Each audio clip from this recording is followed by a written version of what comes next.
السلام عليكم ومرحبا بكم وإن شاء الله تكونوا كامل بخير وكامل بصحة جيدة في فيديو جديد في وصفة جديدة كما ديما معودتكم بوصفات دايما يكونوا سهلين وخفاف والنتيجة تكون مضمونة 100%. إن شاء الله الفيديو تاع اليوم يكون ينال إعجابكم. الفيديو تاع اليوم كما راكم تشوفوا في الفيديو حنعمل معكم المحاجب إكسبريس اللي راح تكملوا عجينتكم بالخف مع عجينة بزاف سهلة وخفيفة وتجي مورقة وتجي بزاف هايلة خفيفة ما شاء الله. تقدري ديري بها محاجب، تقدري ديري بها مسمن، يعني نفس العجينة وتجي بزاف هايلة. ميم الحاجب تاعكم يجوكم مورقين ويجوكم خفاف ما شاء الله. ما عليكم غير تبعوا الفيديو من الأول للآخر. وهنا عملت معكم حاجب طريقة إكسبريس، طريقة جديدة وسهلة للناس المبتدئين اللي عمرهم ما خدموا المحاجب، راح ينجحوا فيهم 100%. كما قلت لكم هادو المحاجب للناس المبتدئين اللي عمرهم ما داروا المحاجب راح ينجحوا فيهم. يعني ما كاش حاجه اللي تقولي متعوبه ولا ما تقدري لهاش ولا ما تعرفي لهاش. أبسط من هاد الفيديو ما كانش. يعني طريقته بزاف هايلة. ديري حلي برك وعمري وطيبي، يعني ماهيش حاجة اللي تبقاي تطبقي فيها ولا تسيي كيفاش ترفديها وتخافي تطيح لك. يعني بزاف سهلة. وثاني كاينة عبسة تاع البابي كويسون هدايا اللي راح تطيبي بيه ولا ترفدي بيه للناس المبتدئين. بزاف بنات تعلموا بهذه الطريقة ونجحوا فيها وعادوا يديروهم، يعني ما شاء الله. كما قلت لكم تبعوا معايا الفيديو تاع نهار اليوم باش تستفادوا منه. هنا قبل ما نبدا معكم الوصفه ما عليكم غير تبعوا الفيديو من الاول للاخير وما تنساوش الجام هو اللي راح يطلع الفيديو باش غيركم يستفاد. هنا اول حاجه راح ندير التكتوكه تاعي. واش فيها 4 حبات صغار تاع طوماطيش. يعني هنا التكتوكه كل واحد شحال يدير: راس فلفل وشو 2 سنات ثوم وحبه كبيره تاع البصل، واللي ما عندوش البصل كبير يدير 4 حبات صغار. انا هذه حبه كبيره مع ريصان تاع فلفل الحلو. هكذايا هذه هي التكتوكه الاكسبريس اللي قلت لكم عليها.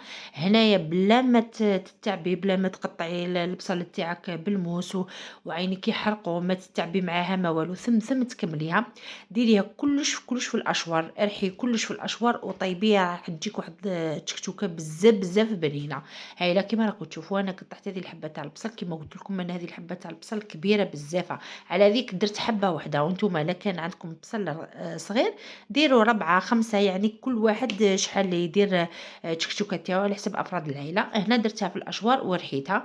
هنا في الطنجره درت شويه تاع الزيت كيما راكم تشوفوا. وجبت هذاك البصل تاعي اللي رحيته. شوفوا كيفاش يطرح يجي ما شاء الله. يعني بالخف تكملي على قلت لكم هذه تشكشوكه بزاف سهله واكسبريس بالخف تكمليها. هنا درت البصل تاعي اول حاجه هو اللي يفوت يطيب. طيبوه قبل يتحمس لنا يذبل لنا يطلق لنا البنه تاعو باش التكتوكه تاعنا تجينا بنينه. هنا عندي راس فلفل، يعني هنا تحبي ديري واحد تحبي ديري زوج كيما حبيتي ديري. انا هنا درت غير راس واحد. ماما راس واحد يعني ماهوش يحرق بزاف. معاها لسان تاع الطرشي كيما راكم تشوفوا. هنا الطرشي ديري 3 4 يعني على حسب افراد العائله تاعك. هكذايا قطعيهم عشوائي، ماشي شرط تقطعي كامل كيف لاخاطش كلش راح يترحى. هكذا يعني اسهل منها ما كاش. تكتوكه اكسبريس في رمشة عين تكمليها. شوفوا هكذايا ونحوا هذيك الزراعه تاعها. انفضوها مليح من هذيك الزراعه وقطعوها كما قلت لكم عشوائي ورحوا. هذه هي الطريقه تاعنا تاع نهار اليوم. تجي بزاف سهله وانا متعوده عليها بزاف. دي فوا كي تكون يعني مزروبه ولا حاجه ديريها في بهذه الطريقه يعني وتجيك صدقيني غير بزاف هايله. انا نفضل هذه الطريقه احسن من تاع الموس. نبطع معاها بالك حبه تجي كبيره حبه تجي صغيره، يعني بهذيك كلش يجي نفس الشكل تاعو. هكذا شوفوا هنا درت الطرشي تاعي كيما راكم تشوفوا. قطعته ورميته فوقها بصح يدك حتى ذاب لي هذاك البصل. لازم تذبلوا البصل تاعكم مليح باش يطلق لكم البنه تاعو. هكذايا وحركوا ديروا حركوا نقصوا النار تاعكم وخلوا كلشي يذبل في عقله طيب بعقلها. يعني ما تزربوها ما والو. كيف الطوماطيش هذيك زدت لها مورف كبيره تاع طوماطيش مصبره. وكيف نعاود نرحيها في الاشوار هكذا كيما راكم تشوفوا. هنا كي ذبان لي هذاك الطرشي والبصل كيما راكم تشوفوا راح نضيف هذاك الطوماطيش تاعنا تاع الحب. هنا طوماطيش تكتوكه تحب الطوماطيش، يعني قد ما ديروا لها طوماطيش تجي بنينه. شنو ما تكونش خضره تكون طايبه مليح باش ما تجيكمش التكتوكه تاعكم قارصه. نخلطها كيما راكم تشوفوا هكذايا. دوك نروح ندير لها لي زيبيس. واش درت لها هنا درت لها غير شويه تاع العكري ما كثرتش بزاف. ودرت لها الملح، درت لها هنا 2 مغارف صغار تاع الملح هكذايا على حسب الكمية تاع التكتوكة تاعكم هكذا، ونحركها ونغطيها ونقص للفرن تاعي نخليها طيب غير بعقلها حتى تشرب كامل هذيك الماء تاعها. هنا بعد ما شربت لي راكم تشوفوا طابت لي وعقدت لي التكتوكة تاعي، هنايا خليتها حتى بردت، ماشي بردت مليح شوية. وديروا لهذاك الفرماج هنا اختياري، هنا تحبوا ديروا تحبوا ما ديروش. كاين اللي يحب الحاجب بالفرماج، كاين اللي ما يحبش بالفرماج، كيما حبيتو ديروا بصح بالفرماج راح تعطي له واحد البنه بزاف هايله. هنا غير ديروها في التكتوكه تاعكم، راح تذوب لكم على خاطر راهي تكون سخونه شويه ذوب بالخف. هنا نولوا العجينه تاعنا، هنايا راح نكيل هذا البول اللي راكم تشوفوا فيه، نتوما ديروا الكميه كيما قلت لكم على حسب افراد العائله. درت 2 كيلات تاع السميد الرطب كيما راكم تشوفوا، ديروا بالسميد الرطب، خير النوعيه اللي موالفين تخدموا بها. انا موالفه نخدم بهذه ماما صافي دائما ندير بها. ونديروا شويه تاع الملح، ونجيبوه هنا الماء يكون دافي ما يكونش بارد وما يكونش سخون بزاف، يكون دافي. كي ديري صبعك تحسي باللي راهو الماء سخون هكذايا. درت كيله وحده، والكيله الدوزيام ما عمرتهاش. اول حاجه دير الكيله الدوزيام ما تكملوهاش كامل حتى تشوفوا السميد تاعكم، خاطر كيما قلت لكم كاين السميد اللي يشرب كاين اللي لا. انا درت كيله ونص كيما راكم تشوفوا، نحرك ونشوف اذا لقيت السميد تاعي شرب كامل هذاك الماء يعني ويبس لي، ما لازم نزيد له شويه، نزيد له نكمل نص الكيله الثانيه. صافي هنايا درت 2 كيلات نتاع سميد مع 2 كيلات نتاع الماء يكون دافي كيما قلت لكم. وحركوا العجينه مليح مليح، خلطوها مليح مليح قبل ما تجيبوا الاشوار تاعكم. هنا ديروا بالاشوار كيما راكم تشوفوا، حركوا بشوي بشوي بشويه، ضربوها مليح مليح واحد 10 دقائق، وانتم حتى تحسوا بلي هذاك العجين تاعكم كامل ولا معلك كيما راكم تشوفوا هكذا، غير بشويه بشويه. ولا شفتوا الباتور تاعكم ولا الاشوار تاعكم سخن، طفوا عاودوا زيدوا كملوا، يعني ديروا غير بشويه باش ما ينحرقلكمش هكذا. شوفوا كيما راكم تشوفوا غير بشوي بشوي بشويه حتى تشوفوا العجين تاعكم ولا الاستيكي. شوفوا كيفاش راه يعني كي تواسوا بالمغرف تحسوها هكذا وتخرج البنابل. شوفوا يعني هذه الطريقه واش الدور تاعها باش العجين تاعكم يندلك يعني بلا ما ظلي تتلكي وتتعبي. دير بهذه الطريقه راح يجي العجين تاعكم هذوك الحبيبات تاع السميد كامل كامل يذوبوا هكذايا. فرغته هنايا في الجفنه كيما راكم تشوفوا، ودرت لها القرصه تاع الملح هكذايا. قرصه تاع الملح ضروريه ما تنساوهاش باش العجين تاعكم يجي صامت. وزدت هنا مورف تاع الخل هذا ضروري بالبزاف، راح يخلي المحاجب تاعكم ولا المسمن تاعكم خفاف خفاف ما شاء الله بزاف هايلين. هنايا تجيبوا بول عمروه نفس البول اللي كيلتو فيه، ديروه تاع الفارينه وشنو غربلوها كيما راكم تشوفوا. ولموا عجينتكم، يعني هنايا الفارينه كل وحده وفارينتها ثانيتك، ما نقدرش نقول لكم شحال ديروا، يعني تلموا حتى تنطم عجينتكم، ما تيبسوها ما تجروها كيما راكم تشوفوا. حركوا هكذايا بشوي بشوي. ميم العجين تاعكم هذا فاش يجي ساهل ويندلك بالخف كي ديروا هذاك الماء اللي يكون دافي، يعني كي الماء تاعكم كي يكون دافي راح هو اللي راح يعاونكم بالبزاف باش العجينه تاعكم بالخف تندلك، يعني بلا تعب بلا مجهود بلا والو. هنا كي طميها درت على بلون دو طرافاي وبقيت نطم فيها، يعني هنا ما راني ندلك ما والو، هي اصلا راهي مدلوكه. شوفوا يعني العجينه راهي مدلوكه تبان بزاف كي شغل يعني دلكتيها وتعبتي معاها. ديريها في باسينه ولا وغطيها، ديري لها شويه تاع زيت باش ما تلصقلكش وغطيها. انا هنا خليتها واحد الساعه ونص، كملت كامل شغلي. عاودت وليت ليها، يعني هنا قد ما تخليها تريح قد ما تجيكم مليحه. شوفوا هنا كيفاش ولات ما شاء الله، يعني بلا تعب بلا والو. جبت البلاط تاعي ودهنته بشويه تاع زيت ودرتهم قطعتهم قرصتهم هكا بيديا كوايرات غير صغار. كما تعرفوا المحاجب ماشي كيما المسمن تقدري ديريهم صغار تقدري ديريهم كبار، المحاجب يجوا شويه صغار. شوفوا يعني هذه هي العجينه تاعنا تاع نهار اليوم بعد ما خليتها. شوفوا هنايا كي شغل يعني تعبتي معاها شغل دلكتيها، يعني وانتيا ما درتي فيها والو لا مجهود لا والو. كي تكبليها كامل جيبي شويه تاع الزيت باش ما تربيلكمش هذيك القشره الفوقانيه، وثان باش تزيد تطلق روحها بالخف باش تجيكم سهله كي تحلوها.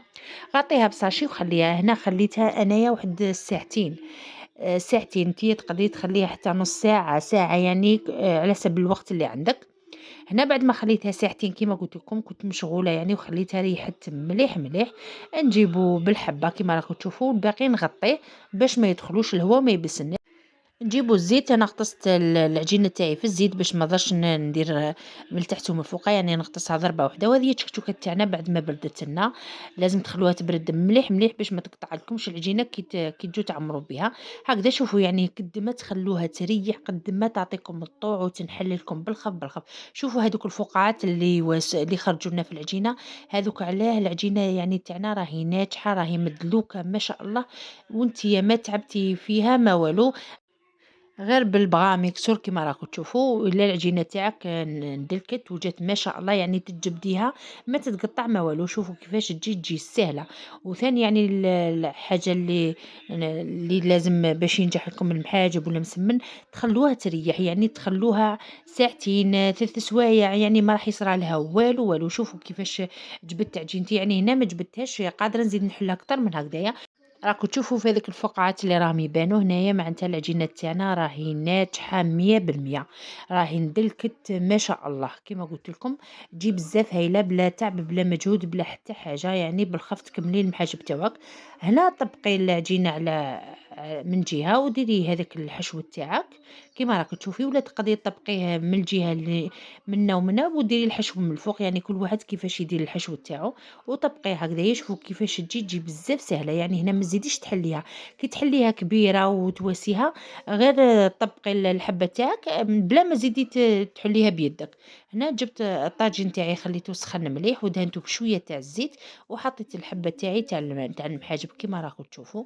هنا غير تشوفوها نشفت من تحت قلبوها هكذايا، غير تنشف قلبوها.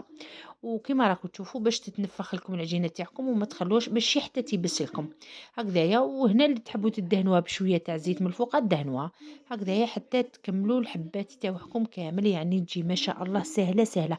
اسهل منه هذا المحاجب ما كاش، صدقوني غير بزاف سهل وهايل. كما قلت لكم الناس اللي يخافوا من المحاجب، خافوا لا يديروا، خافوا ما يعرفوش يحلوا عجينتهم، يخافوا يعني الحشو تاعهم يخرج لهم. هاد الطريقه بزاف بزاف هايله.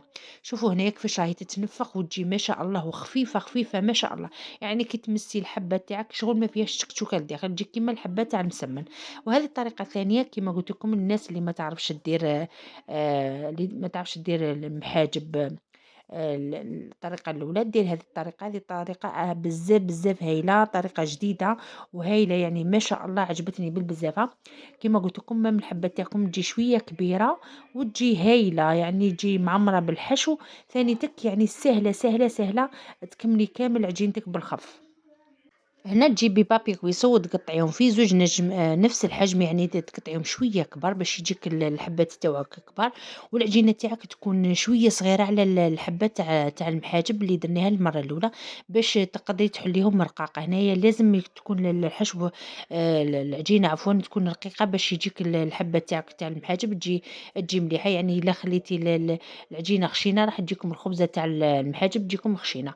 هنا قبضي لافاغس تاعك هذيك عمريها يعني باش تجيك بنينه كيما راكم تشوفوا. ديروها كامل، شرجوها شويه باش تجي الحبه تاعكم ولا الخبزه تاعكم تجي بزاف بنينه وتجي كبيره. يعني الناس اللي ما تحبش تطول في العجين، ولا من النوع اللي ما يحبوش يوقفوا بزاف على في الكوزينه، هاد العفسه بالخف تكمليها. كيما تعرفوا المحاجب يعني هما صراحه يعيوا شويه، وهاد الطريقة راح تخلّي تكملي كامل العجينة تاعك غير بالخف. شوفي هنايا رفديها بالبابي كويسون كيما قلت لكم الناس اللي ما تعرفش ترفد الحبة تاعها، هذه الطريقة بزاف هايلة.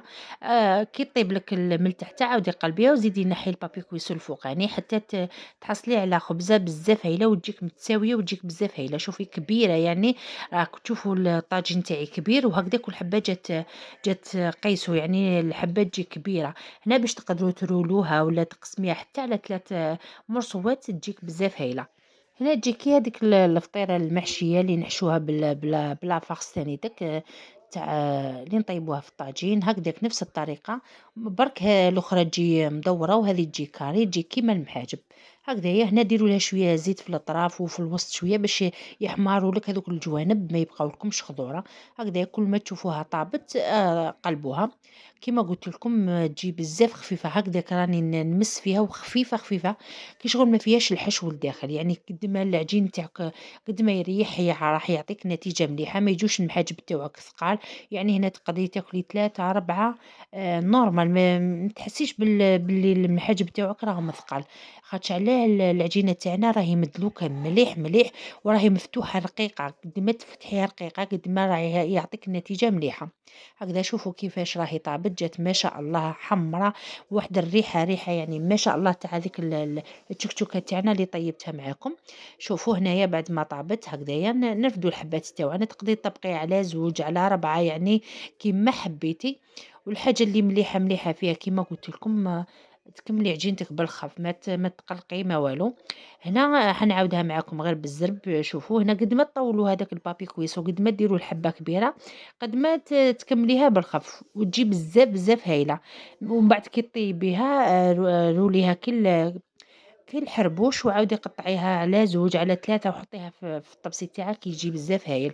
شوفي هنايا كيما قلت لكم الحشو عمروها باش تجيكم بنينه نفس الطريقة الأولى بالبابي كويسون ورفدي عجينة تاعك وطيبيها بكل سهولة. إن شاء الله هذه الطريقة تكون نالت إعجابكم كما قلت لكم الناس اللي ما يعرفوش يخدموا المحاجب هكذايا ديروا غير بالبابي كويسون إلا كملتوا الحبات تاعكم يجوكم كامل شابين يعني كامل على قيس واحد. هكذايا رميها على الطاجين وطيبيها نفس الطريقة الأولى. هكذا والبابي كويسون غير ديريها يتنحى يعني يتنحى بالخف خاطش عليه راهو معمر بالزيت. هكذايا هكذايا وشوفي الجوانب تاوعها لا طابو يعني باش يجيكم كامل على لون واحد. هكذا وزيدي ديري لها شويه تاع الزيت كيما قلت لكم باش يحمروا لكم الجوانب تاوعها وطبقيها. شوفوا هنا كيف فتحتها معكم كيفاش جات ما شاء الله هايله هايله هايله. هنا مام إلا كان عندك طاجين تاعك صغير والحبة كبيرة طبقيها ما كاش مشكل يعني ما يصرى لها والو. وشنو تكون لازم نشفت من النار مليح باش تقدري تطبقيها وتحمريها في الجوانب تاعها كيما تقدري تروليها بهذه الطريقة اللي راكي تشوفي فيها. وحمري الحبة تاعك باش طيب لك كامل على نفس لون واحد. هذو هما الحبات تاعنا تاع المحاجب كيما راكم تشوفوا درت لكم بعجينة وحدة نوعين. النوع الأول اللي دائما متعودين عليه تاع هذا الكاري الصغير والنوع الثاني هذاك الطويل اللي يجي كي الخبزات تاع المحاجب. شوفوا يجوا بزاف بزاف هايلين كيما قلت لكم يجيكم حربوش طويل ويجي معمر بلا فخس تاعو ويجي خفيف هايل. تقدري تقطعيه على 2 على 3 يعني باش تكملي عجينتك بالخف ويجي بنين يعني صدقوني غير يجي بزاف بزاف هايل. كانت هذه وصفتنا لنهار اليوم محاجب اكسبريس بطريقه جد سهله وبسيطه للناس المبتدئين سيرتو للناس المبتدئين اللي يخافوا هذا النوع من المعجنات. كما تعرفون محاجب بزاف بزاف بنات يرهبوهم بصح هي والله غير صدقوني اسهل منه ما كاش بشويه يعني تعلمي بهذه الطريقه المره الجايه تتعلمي ديريه بلا بابي كويسو بلا والو تقدري ترفديها وحدك بكل سهوله. يعني الواحد مع التجربه مع الممارسه دائما كي تجربي وتسيي راح تنجحي فيه يعني ما كاش اللي زاد معلم. غير اللي ما تحبش تكسر راسها ولا ما تحبش تعجز ولا تتفنين باش دير هذيك هي اللي يعني هذيك حالة خاصة ما نهضروش عليها. من الناس اللي ياكلها قلبها وتبغي تجرب وتسيي وتتعلم هذه الوصفة راهي ليكم كامل ان شاء الله ديروها وتنجحوا فيها. ان شاء الله الفيديو تاع اليوم ما نكونش طولت عليكم وان شاء الله يكون نال اعجابكم وتجربوها وتخلوا لي رايكم في التعليقات. جات ما شاء الله هنا راح نقسمها معكم باش تشوفوها من الداخل. شوفوا انا هنا قسمتها غير على 2 بصح تقدروا تقسموا حتى على 3 خاطش الحبة تاع كبيرة يعني نتوما تتحكموا في العجين تاعكم تحبوها كبيرة بزاف تحبوها صغيرة. انا كي الطاجين تاعي كبير كبرت الحبة تاعي كيما راكم تشوفوا تجي مرقة من الداخل تجي بزاف بزاف هايلة وتجي معمرة بلا فخس يعني تاكليها بالشبعة يعني حبة وحدة تاكليها تشبعي صدقيني وتجي بزاف بنينة. سيرتو لا كنتي درتي لها شوية تاع الحار كثرتي لها يجي بالحروري تجي بزاف هايلة. كانت هذه هي المحاجب تاوعنا تاع نهار اليوم بطريقة جديدة وسهلة. شوفوا من الداخل كيفاش جات مورقة. مام المحاجب كي تحلي عجينتك كيما قلت لك تحليها رقيقة وتسيق، قد ما تحليها رقيقة قد ما تجيك الحبة تاعك مورقة وتجيك هايلة تاكلي حبات تشبعي. وهنا قبل ما نختم معكم الفيديو نتمنى اللي زارني أول مرة في قناتي ما ينساش يعمل لي اشتراك ويفعل زر الجرس باش يوصلوا جميع الإشعارات. كل ما نحط فيديو راح يلقوا إشعار. وهنا نقول لكم إلى اللقاء في وصفة قادمة إن شاء الله. دمتم أوفياء ومع السلامة.